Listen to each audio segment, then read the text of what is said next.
Olá, boa noite. Mais uma vez estamos aqui ao vivo nessa noite de quarta-feira, friozinho, gostoso. E a gente vai falar de saúde, a gente vai falar de um assunto muito interessante, porque muitas vezes você pode sentir fraqueza, cansaço, de falta de memória, de repente seu coração fica disparado o tempo todo, você pode até estar com um problema cardíaco, de repente você vai até a um cardiologista e de repente o diagnóstico não tem nada a ver com problema cardíaco, e sim com baixa de hemoglobina, baixa de glóbulos vermelhos. Então você tem o quê? Pode ser que você tenha anemia. Anemia é muito comum e é um sinal de uma doença conhecido, desde que o mundo é mundo. Nosso convidado de hoje é uma sumidade no assunto, é uma pessoa que é referência em todo o Brasil, no estado de Goiás, ele é um cientista, é uma pessoa que eu gosto muito, que é o doutor Adriano de Moraes Arantes, ele é hematologista. Boa noite, doutor. Boa noite, Aurélia, tudo bem? Prazer tê-lo aqui mais uma vez. Obrigado pelo convite novamente. Esse tema é muito comum, né? As pessoas, tem muita gente com anemia, não tem, doutor? Tem bastante, porque as causas de anemia são variadas, então você tem, na verdade, um paciente que apresenta anemia, na verdade, só está acontecendo que existe um sinal de que alguma coisa está errada e não necessariamente a anemia seja uma doença, mas sinal Entendi. de que doenças cardiológicas, pulmonares... Entendi. Então pode ser que a anemia seja um sinal de uma doença, de uma outra doença. Exatamente. Que esteja acometendo ali o cidadão. Não necessariamente só doenças medulares ou doenças do sistema hematopoético. Mas então vamos saber um pouco mais sobre a anemia, que doenças de repente podem levar a anemia, né, a ser um sinal dessa doença. E também, a anemia pode virar uma leucemia? São assuntos para o doutor Adriano, daqui a pouco a gente vai falar sobre esse assunto. Aproveitando que a gente está falando, vai falar de anemia, estamos trazendo também a Flávia Custódio. Ela é nutricionista, ela é uma pessoa muito competente e ela é uma pessoa que trabalha com os atletas, hein? Então, se você... E atletas, eu estava lendo na internet hoje, os atletas consomem, eles gastam muito ferro durante a atividade física. Então, um programa redondinho, só para você. Mas você tem que esperar um pouquinho, que daqui a pouco estamos de volta. Até já.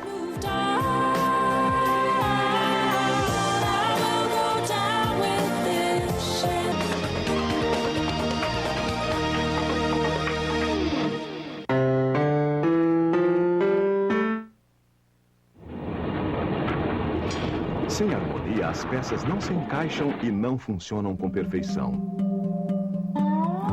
Um belo sorriso com dentes saudáveis e bonitos não tem preço.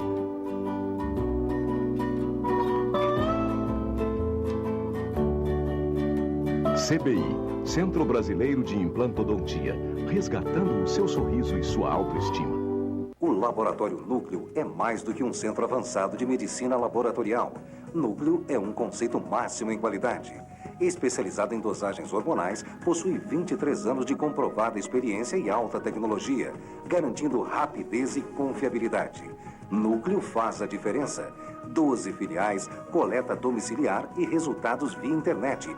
Tudo para seu conforto e bem-estar. Laboratório Núcleo, cuidando de você. 3223-5000.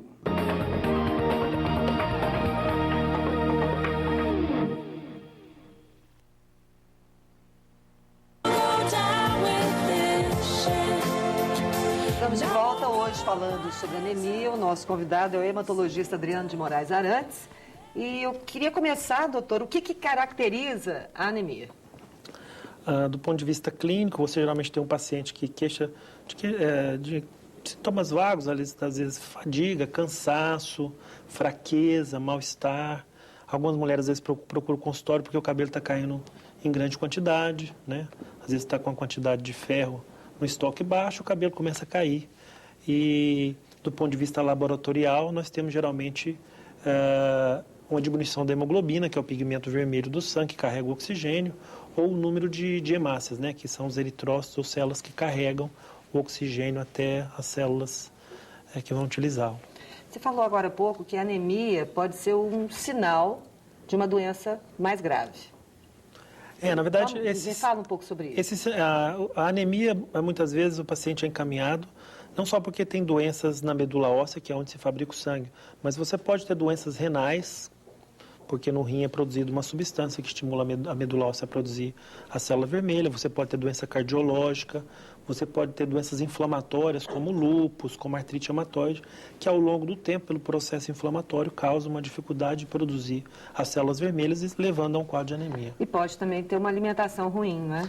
Isso é um outro tipo de anemia que é muito frequente no mundo inteiro. Por exemplo, a anemia ferropriva é uma anemia por deficiência de ferro, que pode ser por perda, mas quando você tem crianças de baixo peso, você pode ter porque a criança não está se alimentando bem, e você pode realmente ter anemia. E isso não quer dizer, isso não é porque a pessoa é de uma classe social mais baixa, não. Tem muita gente com a classe... acho que de qualquer nível social, não é? Essa questão da má alimentação, acho que isso rola em qualquer nível. Você pode ter anemia por diversas causas. É improvável que um adulto, só por uma má alimentação, tenha anemia por deficiência de ferro, por exemplo. Em geral, tem outros fatores associados, ou perda crônica de sangue, seja por fluxo menstrual, por alterações do hábito intestinal. Mas se a pessoa não tem uma alimentação adequada, rica em fontes de ferro, de vitamina B12, ácido fólico, ela realmente pode ter anemia. Você falou em fluxo menstrual. Esse fluxo normal que toda mulher tem mensalmente, o organismo repõe...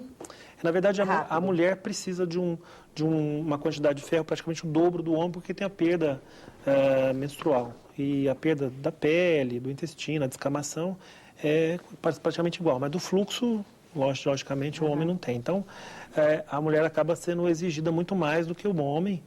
E então, a facilidade com que ela tem de ter anemia ferropriva é maior. E depois vem gestação, outras alterações de fluxo que levam a mulher com frequência. Daqui a pouco a gente fala sobre tratamento. Aí eu vou te perguntar de novo sobre isso. Okay. Tá? Quais são os tipos de anemia? Veja, a gente pode classificar anemia em diversos tipos. Você tem anemia por deficiência de ferro, você tem anemia por deficiência de ácido fólico, de vitamina B12, anemia da insuficiência renal, anemia da insuficiência cardíaca, você tem anemia por alterações hepáticas, e você tem anemia associadas ao tratamento de câncer. Então, nós temos vários tipos de anemia. Por isso que é importante caracterizar que isso é só um sinal de que alguma coisa está errada. Entendi. E que precisa ser observada por um especialista. Entendi. E essa baixa de hemoglobina e dos glóbulos vermelhos, isso é porque... Qual que é a função da hemoglobina? A hemoglobina é um pigmento vermelho, né? Ela está dentro da célula chamada hemácia.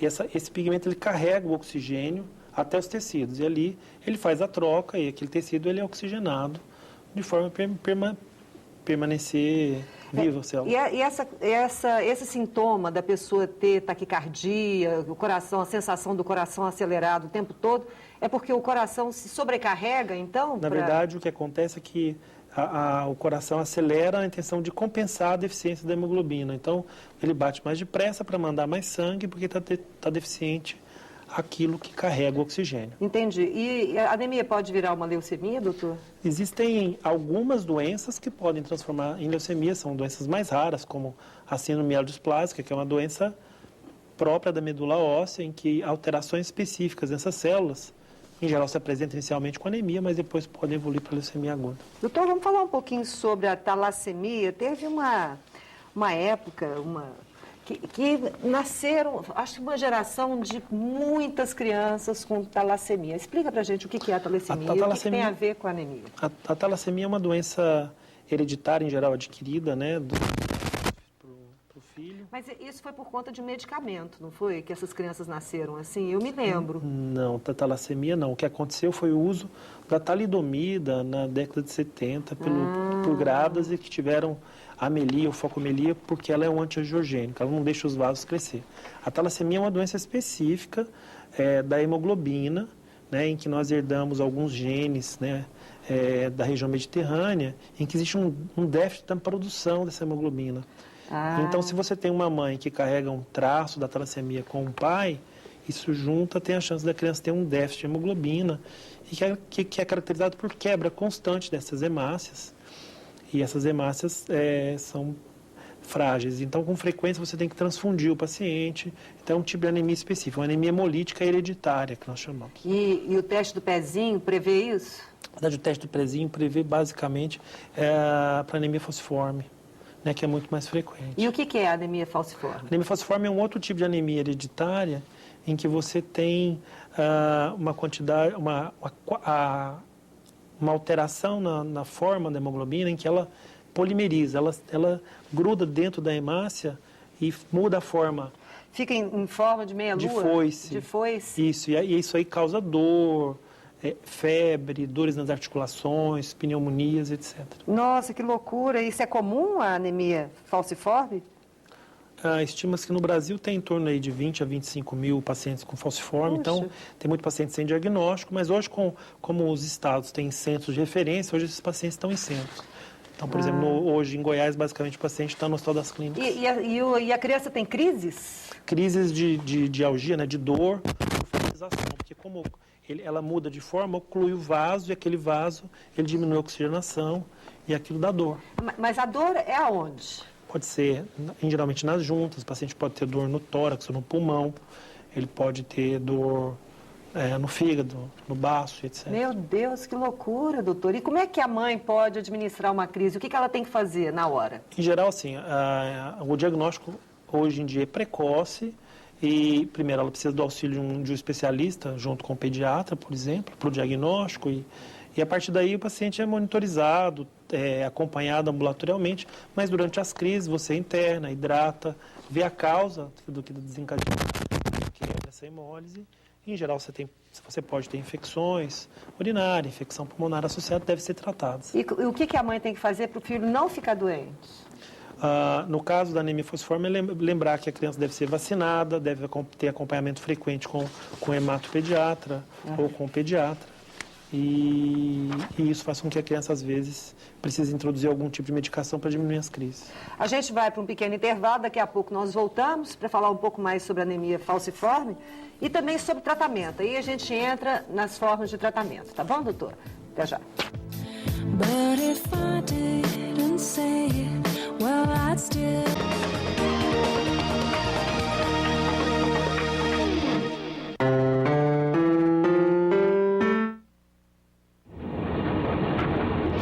Sem harmonia, as peças não se encaixam e não funcionam com perfeição. Um belo sorriso com dentes saudáveis e bonitos não tem preço.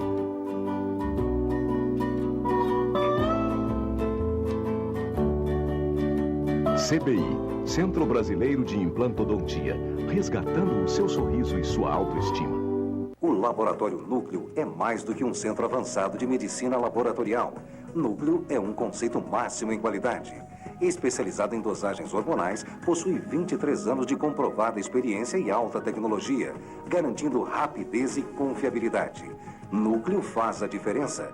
12 filiais, coleta domiciliar e resultados via internet. Tudo para seu conforto e bem-estar. Laboratório Núcleo, cuidando de você. 3223-5000.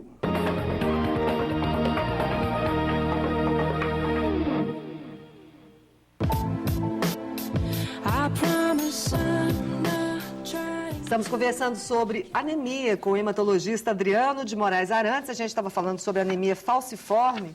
Então, doutor, só para a gente voltar a esse assunto, como é que uma mãe administra uma crise? Você já falou, mas eu quero que ela faça alguma coisa para essa criança não ter crise.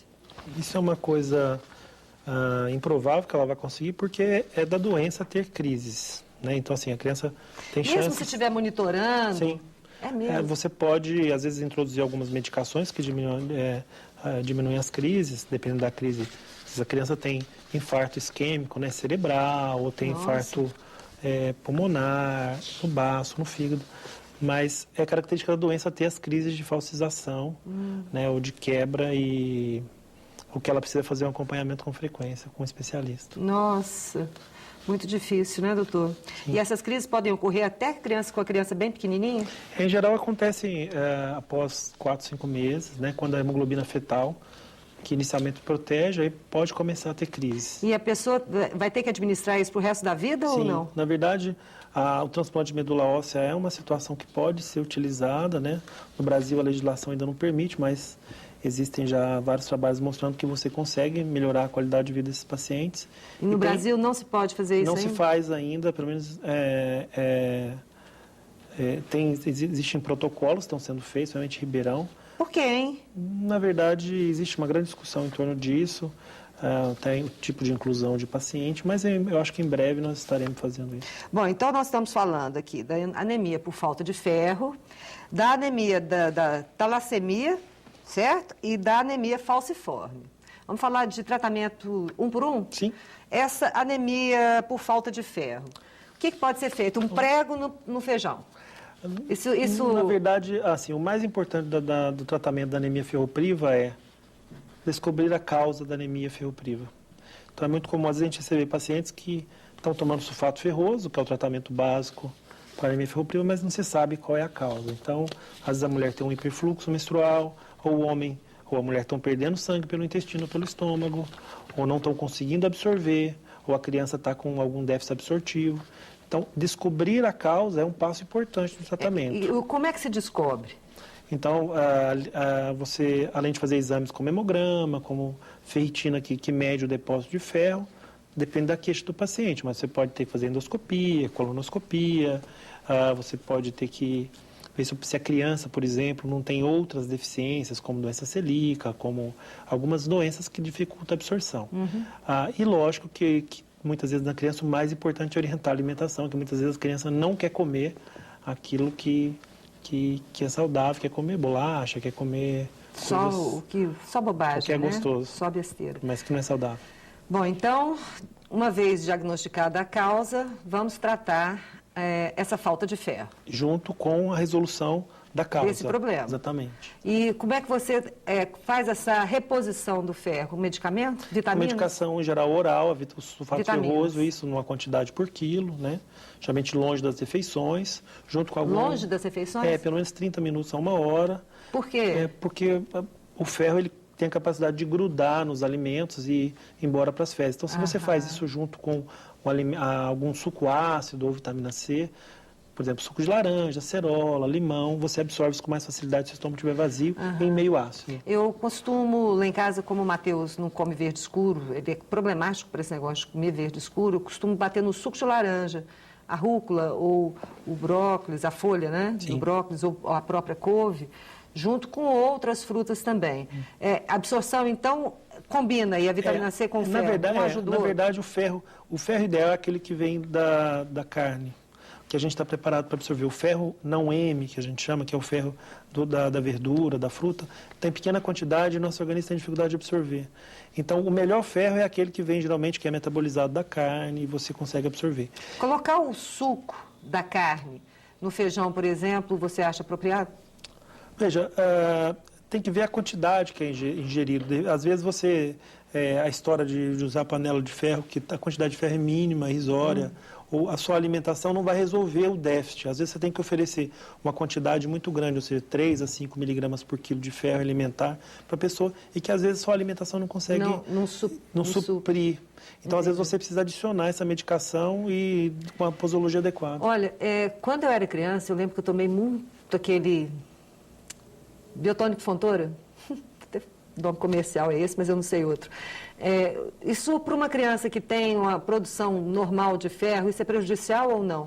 Na verdade, ele tinha a propaganda de que abriu apetite, né? Mas é porque ele tinha um pouquinho de álcool. E o álcool, em baixas doses, ele abre apetite. Ele até foi retirado do mercado, né?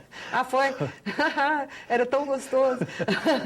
Sei por quê. Mas foi retirado, por causa do álcool. Mas a pergunta é a seguinte: uma pessoa que tem uma produção normal de ferro, se ela toma uma vitamina com esse suplemento de ferro, esse excesso vai fazer mal ou não? O organismo ele tem uma capacidade de gerir essa troca na superfície das células do intestino. Então, lógico que ele consegue até um certo ponto. A pessoa que fica tomando sulfato ferroso em grande quantidade, quer dizer, o organismo acaba absorvendo também em grande quantidade. Mas existe um mecanismo para poder evitar a sobrecarga. Mas pessoas que tomam de forma inadequada, por conta própria, podem sim se intoxicar e ter o que a gente chama de hemocromatose secundária. Tem um aumento do ferro no fígado por conta do aporte excessivo de ferro. E as pessoas vegetarianas, hein? O vegetariano, quer dizer, é uma opção aceita. Lembrar que a deficiência de vitamina B12 pode ser lesiva. Então, as pessoas às vezes não fazem. Ele é um vegetariano com uma restrição importante, não come inclusive ovos ou lácteos. Ele pode ter deficiência de B12 e de ácido fólico. E a gente sabe que a vitamina B12, por exemplo, é muito importante para as inervações, para os nervos. Então, você pode ter desmielinização, você pode ter lesão neurológica grave. Entendi. Então, essas pessoas devem tomar vitamina B12, seja oral ou muscular, de forma Fazer suplementação. uma suplementação. Já que a opção é não comer carne. Qual que é o tipo mais frequente de anemia? De anemia, anemia ferropriva, por deficiência de ferro. Essa? Sim. Né? E olha que tem gente que tem anemia que não cura de jeito nenhum, que é uma coisa difícil de curar.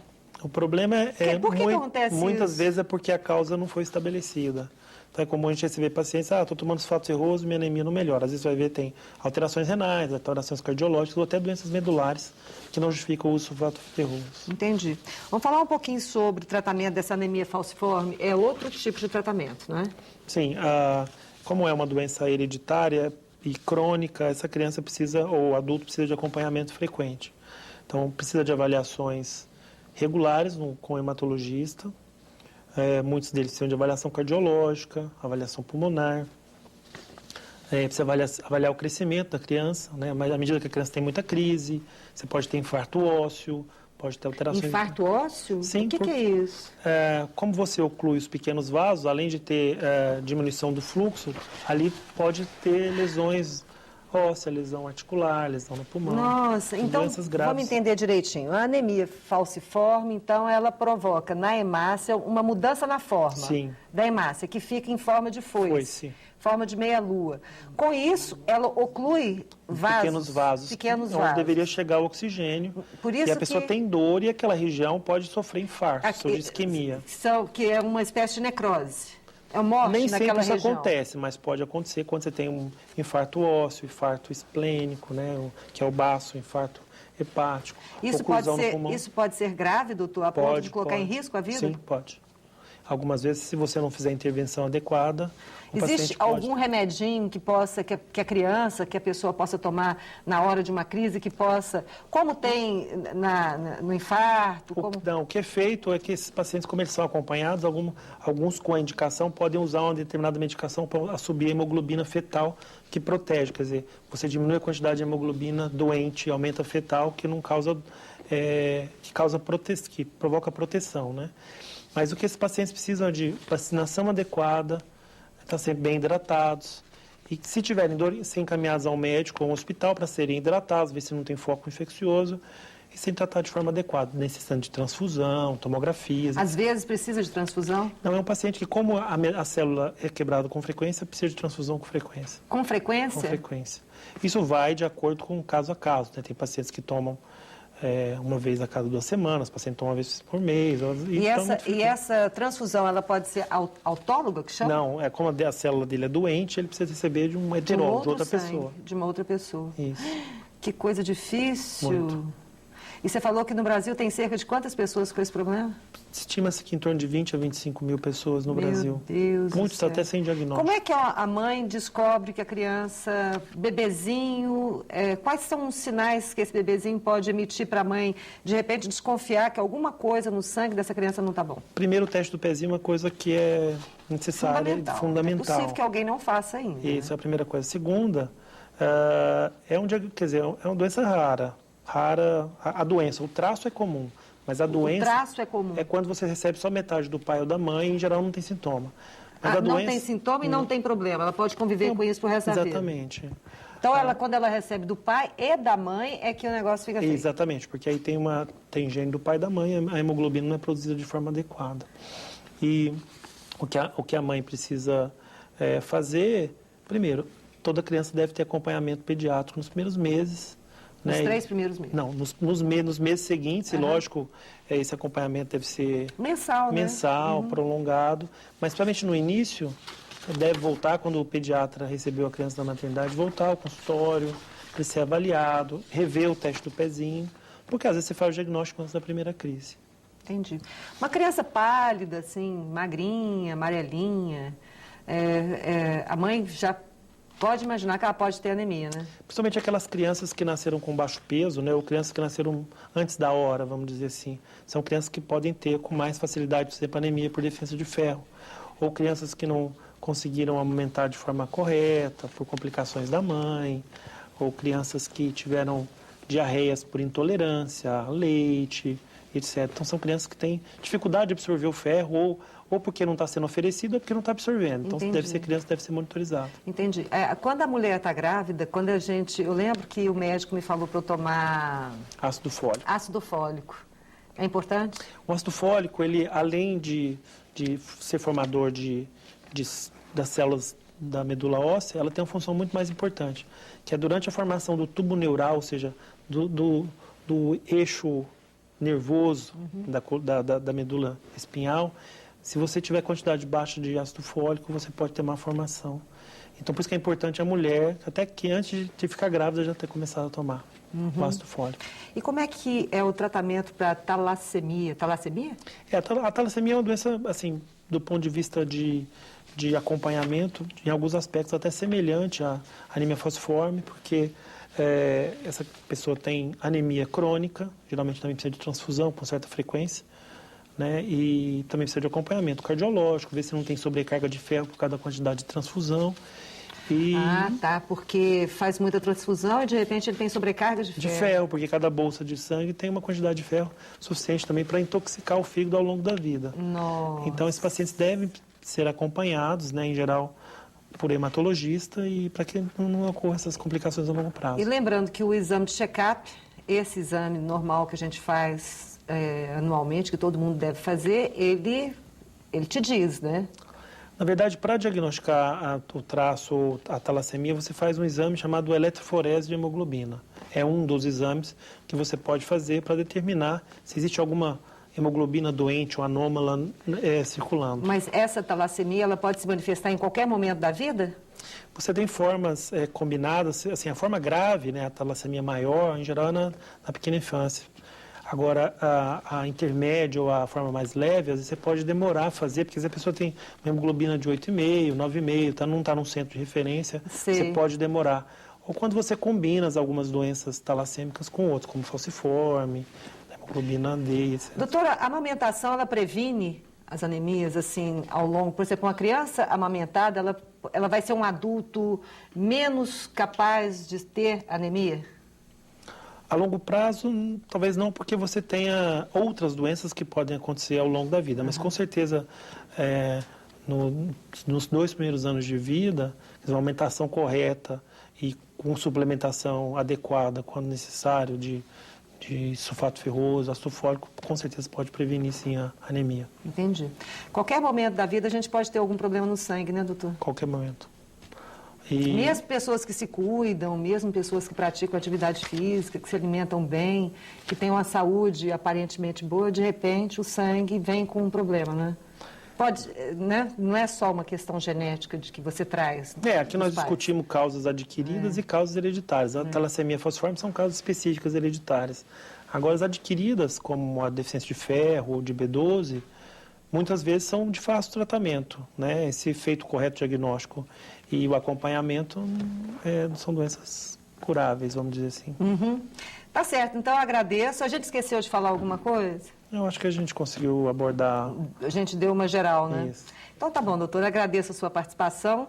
Beijo grande lá pro doutor César Mariani, lá pro pessoal do Oncorde, tá bom? E até a próxima. Eu agradeço o convite novamente, foi um prazer novamente estar aqui. Eu que te agradeço. Daqui a pouco, Flávia Custódia, nutricionista, vem para falar para a gente também sobre a alimentação correta para você manter a sua saúde. Se você é esportista, fique atento porque ela é nutricionista de esportistas, enfim. Vamos saber um pouco mais o que a alimentação, a boa alimentação pode te dar. Até já.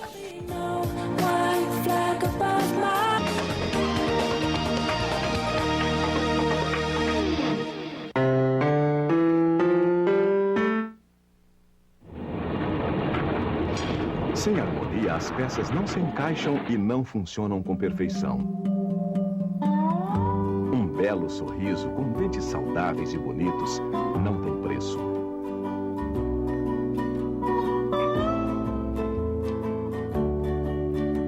CBI, Centro Brasileiro de Implantodontia, resgatando o seu sorriso e sua autoestima. O Laboratório Núcleo é mais do que um centro avançado de medicina laboratorial. Núcleo é um conceito máximo em qualidade. Especializado em dosagens hormonais, possui 23 anos de comprovada experiência e alta tecnologia, garantindo rapidez e confiabilidade. Núcleo faz a diferença. 12 filiais, coleta domiciliar e resultados via internet. Tudo para seu conforto e bem-estar. Laboratório Núcleo, cuidando de você. 3223-5000.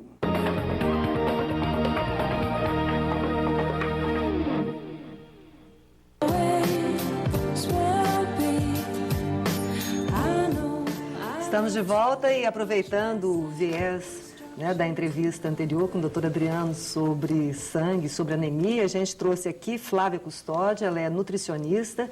Vamos aí pegar o bonde um pouquinho dessa coisa da anemia, da boa alimentação, e depois eu queria passar para parte dos atletas, até porque eu também sou corredora, eu gosto, e a gente vai muito pela intuição e muitas vezes a gente peca, faz um bem aqui e um mal ali, porque não come direito. Enfim, nós falamos agora com Flávia Custódio, ela é nutricionista e você tem um trabalho muito interessante como personal dieter. Sim. Né? O que é uma personal dieter? É um profissional nutricionista que faz um acompanhamento individualizado na sua casa. Então, o profissional vai até a casa do cliente e pode desenvolver um trabalho com a funcionária, dando aula de culinária saudável, ou um treinamento completo que envolve desde higiene na cozinha, organização da geladeira, da despensa, né, as aulas de culinária em geral, com uma orientação familiar, orientação nutricional familiar e o acompanhamento individual com dieta. Então, Nossa, isso é ótimo. Então, é um acompanhamento bem específico, bem personalizado para a família toda. Isso é ótimo, porque olha só, por exemplo, essa mudança de secretária. Eu trabalho demais. Muitas vezes eu não estou ali, mas eu, por exemplo, eu coloco um esparadrapo no óleo, falando a data que eu comprei e ele tem que durar 2 meses, 2 meses e meio. Porque tem secretários, por exemplo, uma vez eu tive um rodízio grande na minha casa e teve algumas, por exemplo, me falaram o seguinte: nossa, um litro de óleo em casa dura 1 semana. É uma loucura. É muito importante essa questão do óleo, a questão do sal, né, dos ingredientes, pouca farinha de trigo. Então, esse trabalho que você faz é excelente. Então, a gente pode contratar, você vai em casa, ensina tudo e a família inteira passa bem. Exatamente. Então, é um trabalho de acordo com a necessidade da família, em primeiro lugar. Então, se há um hipertenso, ou um diabético, ou um obeso na família, então há todo um envolvimento, né, e uma preparação do cardápio voltado para, né, o atendimento a essa necessidade. Inclusive, você falou a questão da geladeira, que eu acho importantíssimo. Claro, o armazenamento, né, cada alimento tem um local para você armazenar na geladeira. A higienização dos alimentos, a higienização da própria geladeira, tudo isso é importante, que as secretárias, elas são limitadas, né? A dona de casa hoje não tem tempo para orientar. Não tem. Então, esse treinamento é tanto em questão ao uso do óleo, ao uso correto do sal, a treinamento de porção. Todo mundo tem ideia que tem que ter uma quantidade enorme de carne, não é bem assim, né? A introdução dos alimentos integrais, como fazer um arroz integral gostoso, que quase ninguém gosta. Porque né? as crianças, por exemplo, elas resistem, né? Eu não quero arroz integral, mas é tão importante. Isso. Qual que é a diferença de você comer um arroz integral para um arroz branco refinado? Bom, o arroz branco, como você já falou, ele é polido, tá? Ele é totalmente refinado, então retirou toda a película, a casca integral daquele alimento que é rico, né, em fibras e rico em vitaminas também. Então, o alimento integral, além de você consumir as fibras e essas vitaminas, principalmente do complexo B, promove mais saciedade. Então, aquele arroz vai demorar mais tempo para sair do seu estômago, então isso auxilia também na perda de peso. Verdade. Tá? Mas em termos de caloria, que todo mundo pergunta, é a mesma, o valor calórico é igual do arroz branco para o integral. Só a nutrição é que é diferente, é igual o açúcar branco para o mascavo. O valor calórico é o mesmo, mas a qualidade do açúcar mascavo é superior. E o arroz parbolizado? Esse já é um arroz pré-cozido, tá? Ele é mais ou menos semi-integral, mas ele é pré-cozido. Então, você, quando na cocção, ele é mais rápido a cocção. Né? Essa é a diferença. Mas o valor nutritivo dele? Também é superior ao branco polido.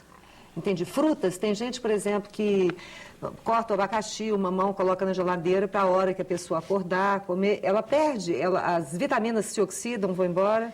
Só se tiver em contato, tá, com o ar, né, e sol. Então, um suco de laranja, as vitaminas, né, as frutas que têm vitamina C, então elas têm que realmente estar armazenadas em potes, se possível, não transparentes, né, e dentro da geladeira. Não transparentes? Porque o contato com a luz, a entrada, abre e fecha da geladeira, então a luz pode sim. E a vitamina C é das mais oxidativas. É verdade. Então, até um suco de laranja, se você acondicionar num lugar escuro, ele sim, consegue manter ali? Um frasco opaco, né, dentro da geladeira. Eu costumo de manhã, como é que é um bom café da manhã? Assim, por exemplo, a gente acorda muito cedo com as crianças não, com a criança, porque o outro já foi embora, não é mais, mas quando ele está aqui, ele vai na nossa alimentação também. Como é que uma criança pode ir bem nutrida para a escola, a questão de lanche na escola também, tudo isso você instrui a mãe. Quando você faz esse trabalho de personal, tudo isso a gente fica sabendo, né? Com certeza. Um bom café da manhã, tá? A gente falando então especial da criança, em primeiro lugar, nunca deixar a criança em jejum para a escola. Isso reduz a concentração, né, e o rendimento dela na escola. Então, composição fruta, tá? A escolha da criança. Tipo, uma bananinha amassada com ração humana é bacana? Também, se ela gostar, né? Ou pode também ser a banana com granola, né? O que ela gostar. Sempre um carboidrato. Pode ser o pão, integral, se ela gostar. Pode ser o cereal, tipo cornflakes ou, né, a granola. Esses cereais que tem um chocolatinho, que são deliciosos, mas eles não têm uma porcentagem grande de açúcar? Sim. Então, tem que ter um cuidado com a quantidade consumida, tá? Porque realmente tem o valor, tem o açúcar, e se a criança estiver acima do peso, o ideal é que não utilize, tá? Então, sempre a composição, uma fruta, um derivado do leite, então o leite, ou queijo, iogurte, ou coalhada, e um carboidrato. Então, essa é a composição ideal de um café da manhã para, né, todo. Que pode ser para toda a família, né? Com certeza. Mas para a criança em especial, ela é importante, né? Porque a criança está em desenvolvimento, então para a escola é importante para não reduzir o rendimento. E o lanche da escola, o ideal seria levar de casa. Então a criança ter também uma outra fonte de fruta, um carboidrato para manter a energia dela durante a escola, principalmente se for ter atividade física, que hoje é comum nas escolas agora, né? Em período integral. O almoço, arroz e feijão é uma combinação que dá certo. Com certeza, né?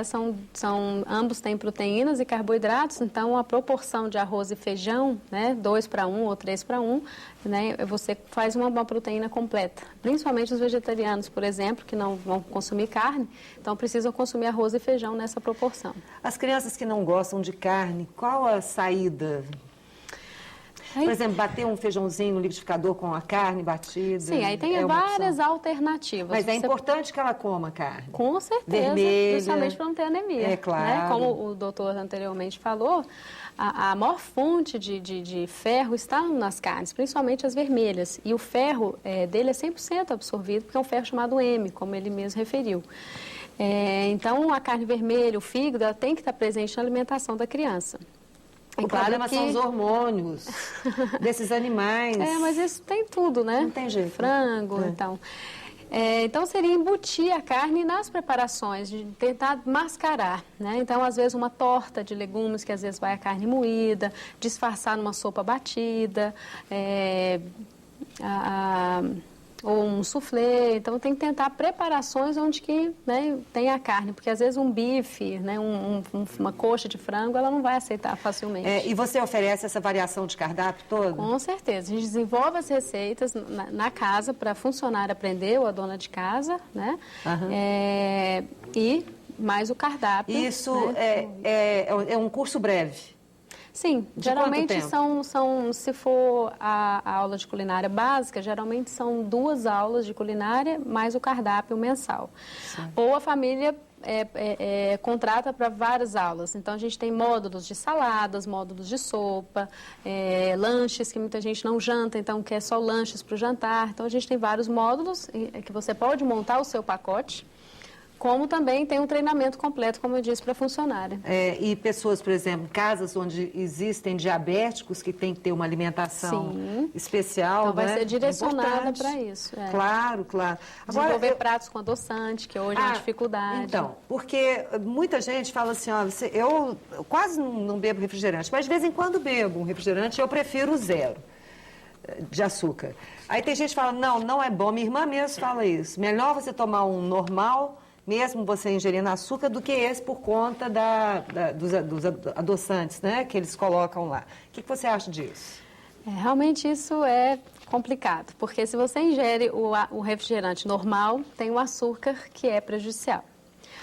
E os refrigerantes dietéticos, né, agora, né, o comercial zero, tem os adoçantes. O que as indústrias estão tentando hoje é mudar o tipo do adoçante para o mais saudável, né? Hoje o que a gente tem usado, recomendado, é a base de sucralose. Tem várias marcas no mercado. Sucralose, que ele é derivado da cana-de-açúcar, ou estévia. Esses aí, o estévia, Sim, esse é de planta natural ou a base de sucralose. Não fazem mal? Não.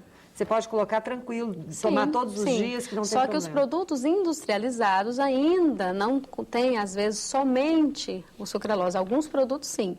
Então, algumas empresas já estão desenvolvendo produtos somente com esse tipo de adoçante. O refrigerante ainda, né, não foi feito dessa forma. Né? Os zeros, por exemplo, ciclamato de sódio e sacarina. Tiraram o aspartame já e adicionaram esse outro. Então, a gente vai para o pequeno intervalo. Daqui a pouco nós voltamos. Vamos falar sobre os atletas, tá? Vamos falar também... Não, tem um monte de coisa para falar com ela. Daqui a pouco a gente volta. Até já.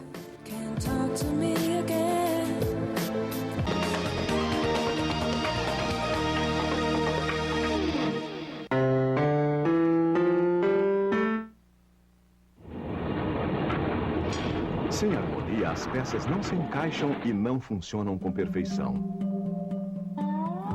Um belo sorriso com dentes saudáveis e bonitos não tem preço.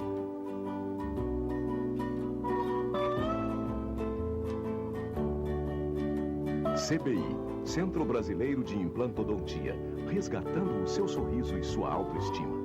O Laboratório Núcleo é mais do que um centro avançado de medicina laboratorial. Núcleo é um conceito máximo em qualidade. Especializado em dosagens hormonais, possui 23 anos de comprovada experiência e alta tecnologia, garantindo rapidez e confiabilidade. Núcleo faz a diferença. 12 filiais, coleta domiciliar e resultados via internet. Tudo para seu conforto e bem-estar. Laboratório Núcleo, cuidando de você. 3223-5000.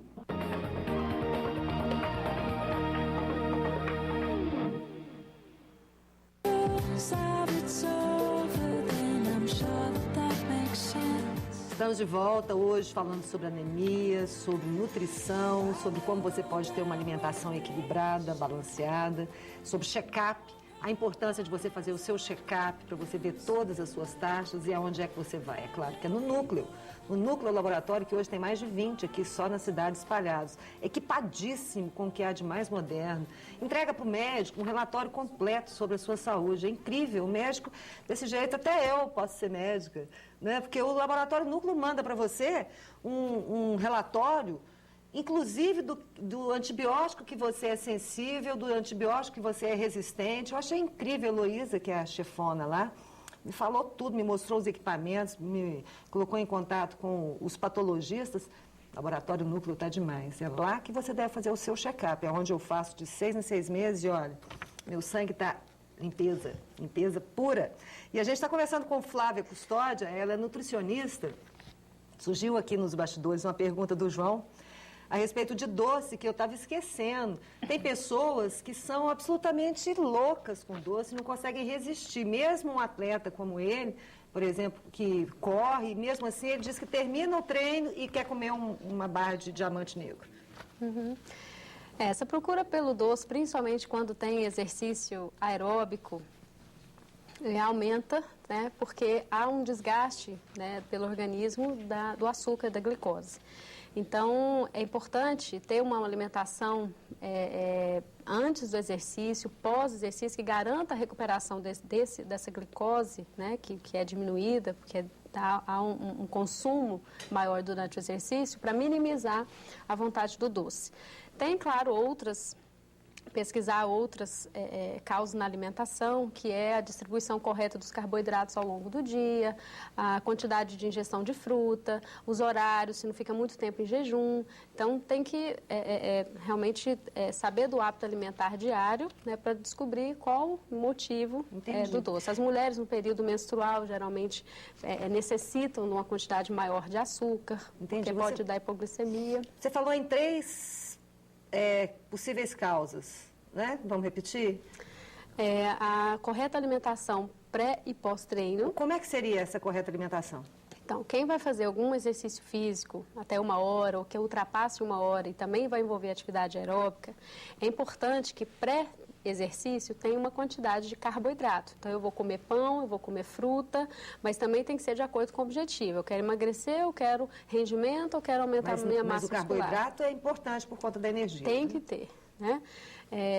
Então, dependendo do horário que você vai fazer o exercício, se é de manhã, se é de tarde, então a refeição anterior, né, ela precisa existir um pouco de carboidrato, mas esse carboidrato sem açúcar, antes do exercício, para não dar mal-estar durante. Um carboidrato sem açúcar? Um pão, mas se transforma em açúcar isso? Sim, mas aí a digestão dele é mais lenta. É diferente de eu consumir um suco com açúcar, que a absorção é mais rápida e pode me dar hipoglicemia no início do exercício, que isso, né, dá uma Entendi, porque a absorção é muito rápida e vai embora logo. E aí aumenta a insulina né, acaba prejudicando, porque ela vai, né, roubar essa açúcar do sangue.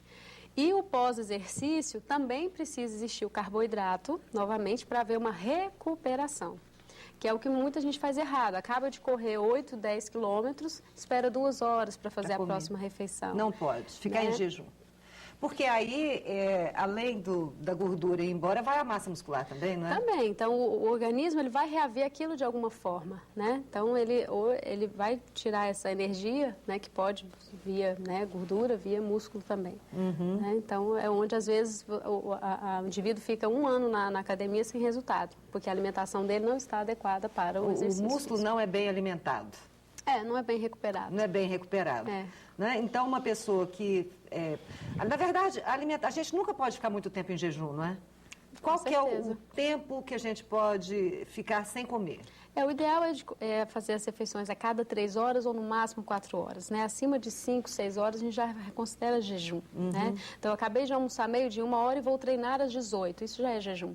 É claro. Então, eu preciso fazer um pequeno lanche antes desse treino, tanto para... eu ter rendimento durante, né, que isso é importante, porque hoje todo mundo fala de cansaço, né, estresse, chega no final do dia, ninguém tem mais energia para ir para a academia, então por isso tem que ter uma refeição e logo depois também precisa, por mais que seja à noite, que também todo mundo tem esse mito, que não se deve comer à noite porque vai engordar, mas se você faz exercício, né, no final do dia, é necessário o uso do carboidrato. Mesmo que seja carboidrato à noite? Mesmo que seja. Aí nós vamos ter que ver o tipo e a quantidade desse carboidrato, né? Então, mais uma vez, não é ideal açúcar, tá? Então, você já vai procurar, né, alimentos integrais. Mas a distribuição dos alimentos no decorrer do dia, como é que você faz? Por exemplo, carboidrato, até onde que pode ir? Basicamente, em todas as refeições, né? O café da manhã, almoço e jantar, vai ter o carboidrato se você pratica exercício físico. E nos lanchinhos intermediários, que a gente fala que é a colação, que é entre o café e o almoço, e o lanche da tarde, pode ter também o mesmo carboidrato ou frutas, iogurtes, né? Então, a gente distribui, né, ao longo do dia. O número de refeições também vai ser de acordo com a rotina diária de cada indivíduo.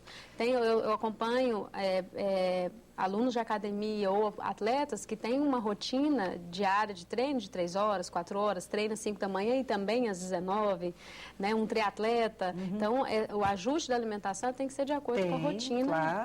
Claro, o gasto dele é muito maior. É verdade que os atletas têm um gasto maior de ferro no organismo? Bom, o atleta em geral,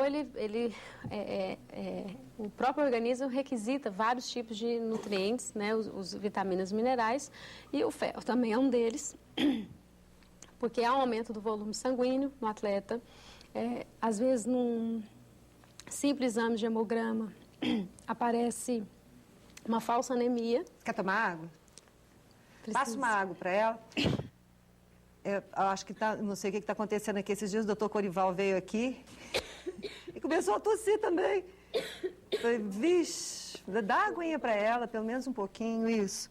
Aproveitar enquanto ela bebe água e se recupera, eu quero falar para você que esse programa que vem, já que a gente está falando aí de alimentação, a população está engordando demais, o mundo inteiro, uma questão de epidemia, todo mundo muito preocupado. A semana que vem nós vamos falar sobre o balão intragástrico, que é uma forma de você diminuir o espaço dentro do seu estômago, que de repente pode ser uma solução aí, hein? Mesmo que você esteja muito obeso, até como preparo para a sua cirurgia bariátrica, o balão funciona demais. Eu vou saber direitinho, vou estudar esse programa. Quem vai vir aqui é o Dr. Leonardo Salles. Então, se você está gordinho, vamos assistir o programa semana que vem, porque é uma forma interessante. Vou perguntar tudo para ele, tá? Vai ser na próxima quarta-feira, Dr. Leonardo Salles, falando sobre balão intragástrico.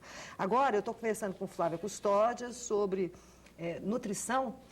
Onde é que a gente está? Então, em relação ao ferro e o atleta. Então, é importante que esse atleta faça exames onde envolva os nutrientes, né, os micronutrientes, são as vitaminas e minerais mais importantes, que são os eletrólitos, sódio, potássio, magnésio, cloro, ferro, cálcio, justamente para ver se há alguma deficiência, porque as deficiências vão comprometer o rendimento desse atleta. Então, atleta com anemia, então, com certeza ele vai ter uma queda de rendimento pela falta de ar, cansaço, né, e fadiga precoce. Uma vez diagnosticado realmente a anemia, então tem que passar por um tratamento.